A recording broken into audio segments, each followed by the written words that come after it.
Hi, everyone. I'm Joanna Jackson, a 30-year-old graphic designer working from my cozy home studio in Boston. Today, I'm sharing how my seemingly perfect life unraveled into chaos. But don't worry, I emerged stronger. One morning, Andrew, my husband, casually announced, "Honey, your mother's coming over for coffee." No warning, no concern for my looming deadlines. "That's the third time this week," I muttered, trying to keep my frustration in check, while eyeing the half-finished designs sprawled across my desk.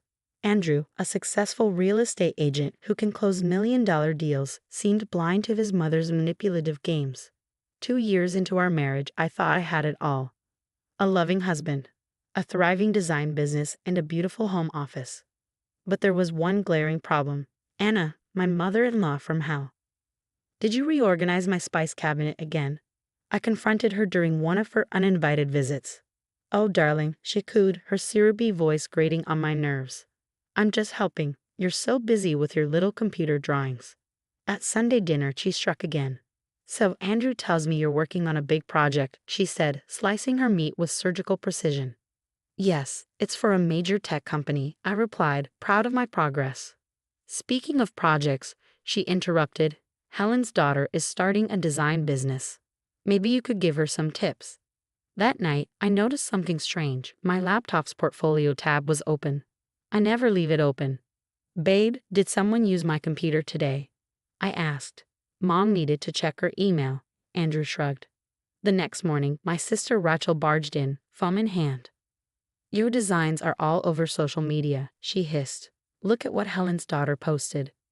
I froze as I scrolled through identical designs posted just hours before my client meeting. "This isn't a coincidence," Rachel whispered. "I've seen Anna snooping around your office when you're not looking."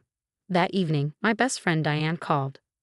"Girl, you won't believe what I overheard at the bank," she said. "Anna's been asking about your business accounts." The final straw, my office was ransacked, my external hard drive gone. Files deleted.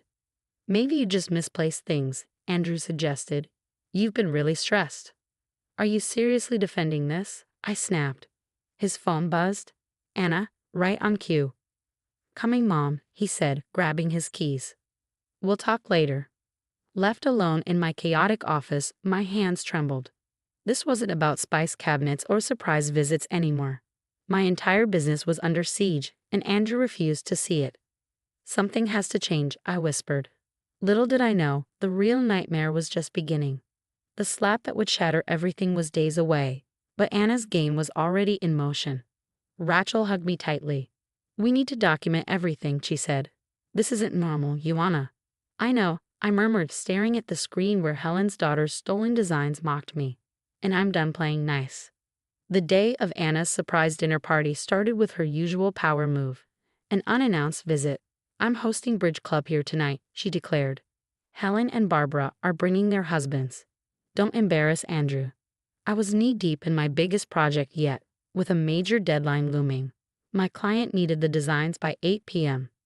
"These have to be perfect," I muttered, rushing between my desk and the kitchen. Then everything fell apart. The smoke alarm blared. The roast was burning. Meanwhile, corrupted files appeared in my project folder. "Something smells burnt," Anna's voice rang out from the dining room. "Just a small setback," I called back, panic rising. As I tried to salvage dinner, the file transfer kept failing. My heart sank. Someone was accessing my cloud drive. The doorbell rang again. Helen and Barbara swept in, their husbands in tow. "Still not ready." Helen smirked. "Need any help, dear?" Barbara asked, her fake concern dripping like honey. My phone buzzed. Another client message. "Where are the designs?" "Just 15 more minutes," I whispered. Then it happened. A sharp, stinging slap echoed through the kitchen. Anna's hand. "15 minutes," she sneered. "My friends are waiting." The room spun as Helen pulled out her phone recording. "Mom, calm down," Andrew finally intervened. "Don't you dare tell me to calm down," Anna shouted. "Your wife is destroying our family's reputation." I touched my cheek, tears welling up. "She's just stressed," Andrew whispered later that night. "You know how important these dinners are." My phone buzzed one last time. Client contract terminated. I locked myself in my office, hands trembling as I opened my design folders. Everything was gone, completely wiped. You should apologize to Mom, Andrew said, knocking softly on the door. Apologize? I whispered, disbelief cutting through my grief. Are you kidding me? She's crying downstairs, he continued. Helen and Barbara are comforting her. I reopened my laptop and my stomach dropped.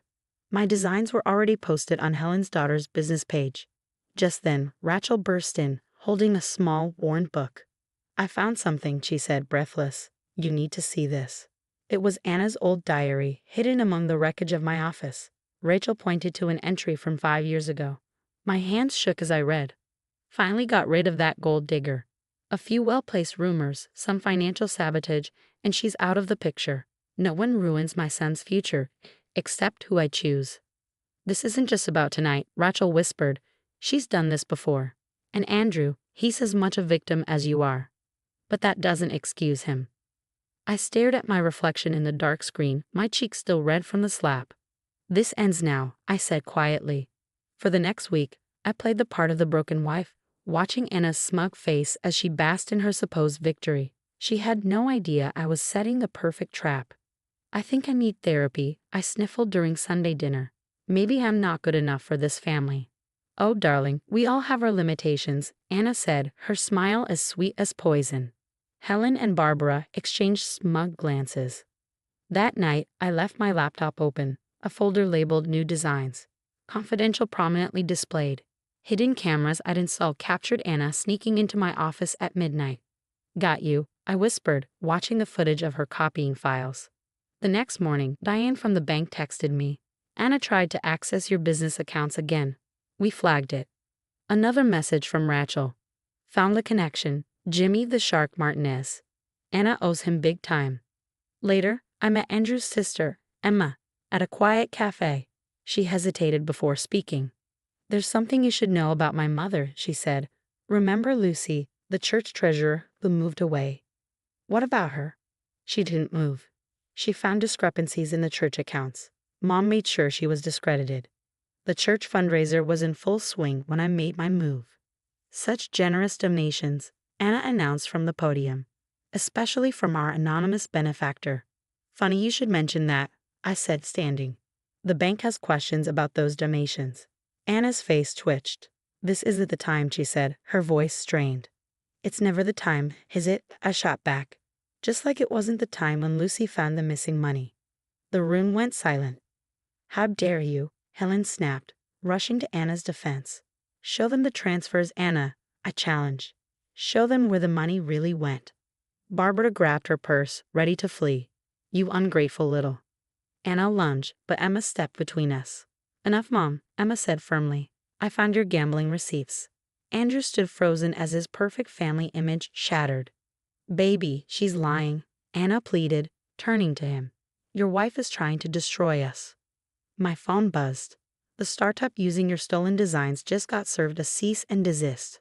Check your phone, Anna, I said, smiling. Helen's daughter is looking for you. Anna's face paled as she read the message. You set me up, she hissed. No, you did this to yourself, I replied. Every file you stole was watermarked.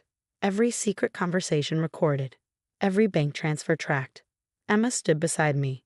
The church board wants to see you, Mom, she said. Now. Andrew, do something, Anna screamed. But Andrew just stood there, silent, finally seeing his mother for who she really was. Meeting someone later? I asked, feigning innocence. Maybe Jimmy Martinez. Anna's eyes widened in panic. Whispers rippled through the crowd at the mention of the loan shark's name. This isn't over, she hissed, grabbing her designer bag. Actually, it is, I said. The FBI is very interested in those offshore accounts you've been using. As Anna stormed out, her perfectly crafted world crumbling around her, I caught Helen and Barbara trying to slip away. Don't forget your recordings, I called after them. The ones you edited to make me look crazy. I have the originals, I whispered, watching Helen and Barbara leave the church hall in handcuffs. The room emptied, leaving Andrew standing alone. Ioana, he began, his voice uncertain. I held up my hand, cutting him off. Save it. The divorce papers are on your desk. 1 year later. I stood at the podium, accepting the award for Most Innovative Agency of 2024 at the Digital Design Awards. The applause echoed around me, a testament to how far I'd come. As I stepped off stage, my assistant leaned in. Your security system detected movement at the back entrance. I glanced at the surveillance feed. Anna, her once impeccable designer wardrobe was replaced by a worn waitress uniform. She was arguing with security. Ma'am, you're not on the list, the guard said firmly. But that's my daughter-in-law, she pleaded. Ex-daughter-in-law, I murmured, watching her desperation through the screen. My phone buzzed. A text from Rachel. Turn on Channel 7. The breaking news showed Helen and Barbara being escorted from their homes in handcuffs. The suspects are charged with multiple counts of fraud and conspiracy. Another message followed. Andrew, can we talk? I've been in therapy. I understand everything now. I stared at the screen for a moment, then deleted the message. Ms. Jackson. A young designer approached me at the after-party. Is it true about Anna Thompson's gambling ring? Old news, I said, sipping my champagne. Focus on your designs. Emma joined me, elegant in her new business attire. Mom's working at Denny's now. She tried getting help from her old church friends, but they're either in jail or pretending they never knew her. I smiled. What about the loan sharks? They took everything, Emma replied, even her precious china collection. Another buzz, this time from Diane at the bank. Anna tried to open a new account today. Denied. She's on every fraud watch list. Later that night, alone in my office, I opened an email from Andrew's lawyer. Final divorce settlement ready for signature. Without hesitation, I clicked approve. My security system pinged again. Anna was sitting in her beat-up car outside. Should we call the police? My assistant asked. No need. She can't hurt me anymore. I gathered my awards and designs, turned off the lights, and walked out the front entrance. Anna's car was still there, but I didn't even glance her way. Some people call it karma. I call it justice. My phone buzzed one last time, a notification that Anna's latest loan shark victim story had gone viral. I smiled, deleted it, and stepped into my new life. Yet as I reflect, a question lingers. Was I too harsh by refusing Andrew's apology? He grew up under Anna's manipulation and finally broke free, realizing how toxic she was. Breaking generational trauma is no small feat. Some believe it deserves a second chance, especially when someone shows genuine growth. But I chose to prioritize my peace and success over reconciliation. What would you have done in my position? Could you forgive someone who enabled years of gaslighting and emotional damage? Or do some bridges, once burned, deserve to stay in ashes? Share your experiences and thoughts in the comments. Have you ever had to choose between forgiveness and self-preservation? How did it turn out? If my story resonated, consider hitting that like button and subscribing for more real-life stories about standing up to toxic people and choosing yourself. Sometimes the strongest thing we can do isn't fighting back, it's walking away and never looking back.